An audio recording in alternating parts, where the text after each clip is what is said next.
ইসলামী bank দখল নিয়ে যখন আমরা কথা বলতে চাই, তখন মাননীয় প্রধানমন্ত্রী দাঁড়াইয়া যখন বলে আপনারা সবাই জমিদার যারা ঋণ নেন নাই। আমাদের মাননীয় প্রধানমন্ত্রী আজকে এখানে নেই। উনি যখন বিভিন্ন ভাষণে গিয়ে অসত্য তথ্য দিয়ে বলেন বিরোধী দল মিছিল করতেছে মদের দাম কেন বৃদ্ধি করা হয়েছে, কেন সিগারেটের দাম বৃদ্ধি করা হয়েছে, ফ্যাসিবাদী স্বরাষ্ট্রমন্ত্রী যেভাবে বক্তব্য দিতেন আমাদের স্বরাষ্ট্রমন্ত্রী সে একইভাবে বক্তব্য দিচ্ছেন যে মাননীয় স্পিকার সকল সীমান্ত হত্যা বলা যাবে না। যে অসত্য সংসদ নেতা নিয়ে অসত্য কথা বলেছেন, এটা এক্সপান্স করার জন্য আপনার কাছে বিনীত অনুরোধ জানাচ্ছি। মাননীয় সংসদ নেতার কথা যদি বলেন প্রধানমন্ত্রীও ভুল করতে পারেন। আপনার ফ্যাসিস্টের কথা বলেন, ফ্যাসিস্টের আচরণ তো আপনাদের কাছ থেকে আসছে।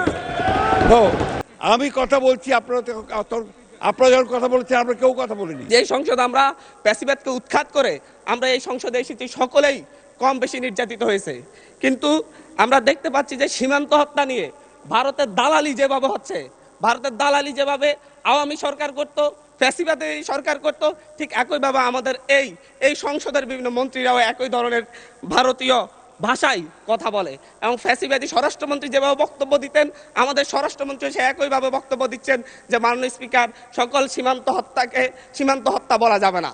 আমরা বলছি প্রত্যেকটা সীমান্ত হত্যাই হত্যা, প্রত্যেকটা সীমান্ত হত্যাই আমাদের সার্বভৌমত্বের জন্য হুমকি।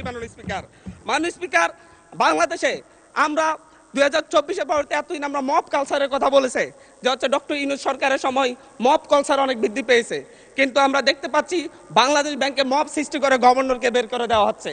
আমরা দেখতে পাচ্ছি বাসসে মব সৃষ্টি করে বাসসের এমডিকে বের করে দেওয়া হয়েছে। কেন? সরকার ক্ষমতায় আছে, সরকার কেন মব সৃষ্টি করে বের করতে হবে? সরকার তো তাদেরকে প্রত্যাহার করে নিলেই বা চুক্তিভিত্তিক চাকরি নিয়োগ বাতিল করলে হয়ে যায়। এই ক্ষেত্রে সরকার মবের আশ্রয় নিয়েছে। গত 4 মাসে 17 জন শিশুকে ধর্ষণের পর হত্যা করা হয়েছে, 118 জন শিশুকে ধর্ষণ করা হয়েছে, কিন্তু আমরা দেখছি যে এবং সারা বাংলাদেশে এই ধর্ষণের সংখ্যা প্রায় 5 শতাধিক এবং সারা বাংলাদেশে 6 শতাধিক খুনের ঘটনা ঘটেছে। আমরা স্বরাষ্ট্রমন্ত্রীকে এখানে প্রেমজনিত একটা শিবির নেতার ব্যাপারে আমরা এখানে বিবৃতি দিতে দেখেছি, কিন্তু মাননীয় স্পিকার আমরা ওনার নিজ আসনে ডাকাতির পরে মা মেয়েকে যে দর্শনের ঘটনা করছে সেটার বিবৃতি আমরা এই সংসদে দেখি না। মাননীয় স্পিকার বাংলাদেশের ন্যায় বিচার সুবিচারের কথা বললে সেটা যদি হচ্ছে একপাক্ষিক হয়ে যায়, দলীয় হয়ে যায়, তারও বড় সমস্যা।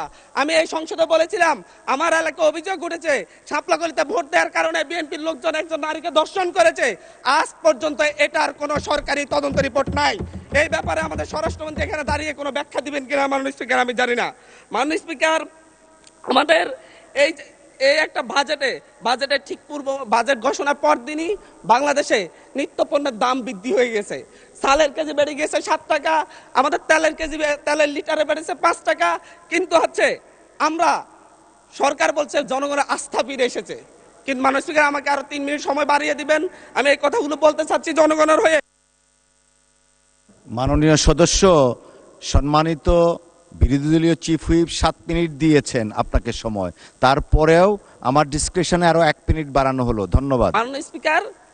মাননীয় স্পিকার সরকারের এই বাজেটের উপর যে জনগণের আস্থা নেই, ব্যবসায়ীদের আস্থা নেই, তার প্রমাণ বাজেটে খাদ্যপণ্যের দাম কমানোর একদিন ঠিক অব্যাহতি পরেই চালের দাম, ডাইলের দাম খুচরা বাজারে বেড়ে যাওয়া। মাননীয় স্পিকার আমাদের মাননীয় প্রধানমন্ত্রী আজকে এখানে নেই।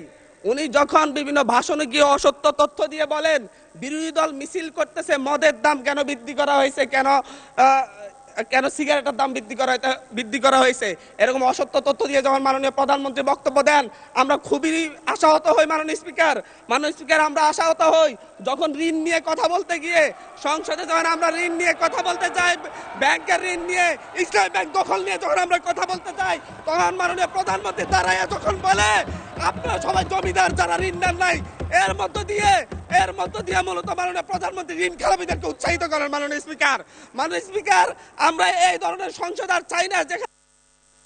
ধন্যবাদ মাননীয় সদস্য, ধন্যবাদ। একটু বসেন আপনি একটু বসেন জি, একটু আরো 3-4 জন দাঁড়িয়েছে, আমি আপনাকে ডাকবো। সবাই একটু ধৈর্য সহকারে বসি আমরা, please. Thank you. Mister Zainul Abedin Faruque, মাননীয় সদস্য। অর্ডারে আপনার ডিসকাশন আছে, আপনি এটা দিতে পারেন, যেহেতু সংসদ নেতাকে নিয়ে কথা বলা হয়েছে। আমি আপনাকে বিনীত অনুরোধ করব, আমরা যেমন তেমনি দাঁড়াই না। যখন একটা অসত্য তথ্য এই সংসদে উপস্থাপন করা হয়, তখনই আমাদের সংসদের আমাদের সদস্যের পক্ষ থেকে কথাটা বলার দরকার। সেই জন্য আপনার অনুমতি চাই। জি বসেন।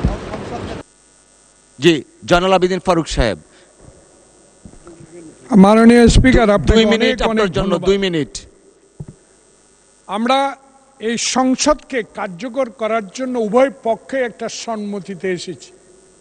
এই সংসদে কোনো অসত্য বাক্য উত্থাপন করা হোক বা এমন কথা বলা না হোক যেই কথায় আমাদের মান সম্মান হানি হয়, সংসদ নেতাকে কটূক্তি করা হয়।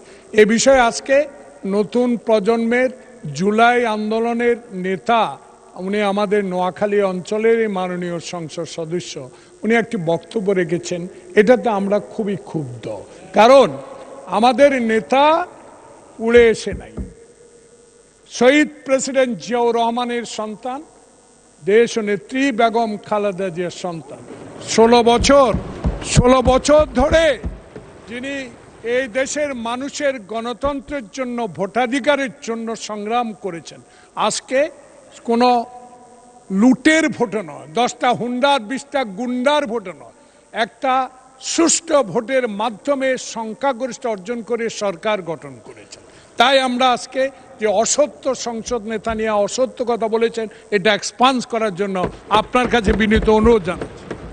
মাননীয় বিরোধী দলীয় চিফ হুইপ, আমরা আসলে বিতর্কে যেতে চাচ্ছি না। একটা বক্তব্যের প্রেক্ষিতে উনি বক্তব্য দিয়েছেন। আমরা আসলে এভাবে চললে তো সংসদ। আচ্ছা 1 মিনিট আপনাকে সময় দেয়া হলো। মাননীয় স্পিকার, এখানে মাননীয় সংসদ সদস্য দাঁড়ালেন, তিনি যদি স্পেসিফিক্যালি বলতেন কোন তথ্যটা এখানে অসত্য। উনি তো ওনার বক্তব্যের প্রেক্ষিতে বলেছেন, উনি কিন্তু ঢালাওভাবে বলে গেলেন যে বক্তব্য অসত্য কথা বলা হয়েছে। ওনাকে তো ফ্যাকচুয়ালি বলতে হবে কোন ইনফরমেশনটা এখানে ভুল ছিল। আর মাননীয় সংসদ নেতার কথা যদি বলেন প্রধানমন্ত্রীও ভুল করতে পারেন। প্রধানমন্ত্রী এই মাননীয় সংসদে দাঁড়িয়ে বক্তব্য দেওয়ার সময় স্লিপ অফ টাং হয়েছেন, উনি তার ভুল শুধরিয়েছেন। ওনার বক্তব্যের সমালোচনা করার অধিকারও বিরোধী দলের আছেন। ফলে উনি অবশ্যই, ওনাকে আমরা সম্মান করি, উনি জিয়াউর রহমানের সন্তান, খালেদা জিয়ার সন্তান, প্রাইম মিনিস্টার, সংসদ নেতা। কিন্তু তার মানে এই না যে তাকে নিয়ে কোনো কথাই বলা যাবে না, তার কোনো বক্তব্যের সমালোচনা করা যাবে না। আমরা তো গণতন্ত্রের দিকে যেতে চাচ্ছি, আমরা কোনো ফ্যাসিবাদের দিকে আবার যেতে চাচ্ছি না। ফলে এটা যাতে মাননীয় স্পিকার আপনি বিবেচনায় রাখেন সিদ্ধান্ত নেওয়ার ক্ষেত্রে। জি মাননীয় মন্ত্রী মির্জা ফখরুল ইসলাম আলমগীর। ধন্যবাদ জনাব স্পিকার। আমাদের মাননীয় ডেপুটি দুঃখিত বিরোধী দলের হুইপ, যে চিফ হুইপ যে কথাটা বললেন, আমার মনে হয় এটা সত্য নয়, সঠিক নয়। কারণ আমাদের মাননীয় সংসদ সদস্য যে বক্তব্য দিয়েছেন, বিরোধী দলের, সেই বক্তব্যের মধ্যে তিনি সুনির্দিষ্টভাবেই বলেছেন যে আমাদের সংসদ নেতা প্রধানমন্ত্রী তিনি অসত্য বক্তব্য দিয়েছেন।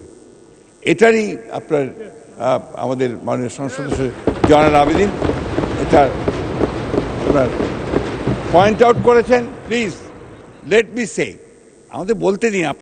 আপনার ফ্যাসিস্টের কথা বলেন, ফ্যাসিস্টের আচরণ তো আপনাদের কাছ থেকে আসছে। তো you must allow us to speak. আমি কথা বলছি, আপনারা যখন কথা বলছেন আমরা কেউ কথা বলিনি। মাননীয় মন্ত্রী এদিকে কথা বলেন, অ্যাড্রেস করে প্লিজ। এটা হবে পার্লামেন্টে, এটা হয়। জি জি জি। আমি আপনাকে যেটুকু অনুরোধ করতে চাই, যে অংশটুকু অসত্য আছে সেই অংশটুকু দয়া করে আপনি এক্সপান্স করবেন। কারণ আমাদের সংসদ নেতার বক্তব্য সম্পর্কে কোনো অসত্য বক্তব্য এখানে মেনে নেওয়া যাবে না মাননীয় স্পিকার।